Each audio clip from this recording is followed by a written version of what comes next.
Cambodia Bangladesh থেকে অনেক বাংলাদেশি ভাই ব্রাদারের মধ্যে কিন্তু কম্বোডিয়াতে যাওয়ার অনেক আগ্রহ দেখা যায়। আগে পরে কিন্তু বাংলাদেশ থেকে অনেক বাংলাদেশিরা কম্বোডিয়াতে গিয়েছিল। এক কথায় আমি যদি বলি, কম্বোডিয়া দেশ যেমনই হোক, কিন্তু কম্বোডিয়া বাংলাদেশিদের কাজের জন্য একেবারে থার্ড ক্লাস, একেবারে থার্ড ক্লাস। কারণ বিগত দিনগুলিতে যারা বাংলাদেশ থেকে কম্বোডিয়াতে গিয়েছিল তারা কিন্তু গিয়েছিল কম্পিউটার অপারেটর হিসাবে। হ্যাঁ, জিজ্ঞেস করা হতো তুমি কি লেখাপড়া জানো? হ্যাঁ জানি।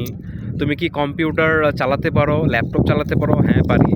তো সেই ছেলেদেরকে নিয়ে কি করেছে জানেন? সেই ছেলেগুলোকে জব্দ করে সেখানে আটকে রেখে পৃথিবীর বড় বড় দেশে বৃদ্ধ বয়স্ক লোকদেরকে এই ছেলেদেরগুলোকে গিয়ে চ্যাটিং করাতো। কিভাবে? ফেক আইডি দিয়ে।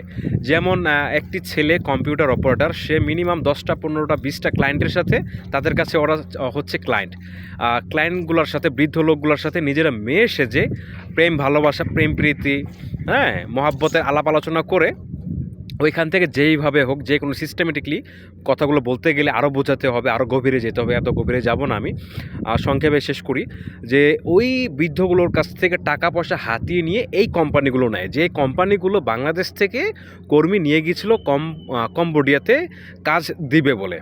তো যারা গিয়েছে কম্বোডিয়াতে এই পর্যন্ত সবাই প্রতারণার শিকার হয়েছে। অন্তত আমি বলতে পারি কনফিডেন্সের সাথে 98% লোক এই টাইপের কাজে গিয়ে জড়িত হয়েছে বা তাদেরকে জড়িয়ে ফেলা হয়েছে জোর জবস্তি, হ্যাঁ, না চাওয়া সত্ত্বেও।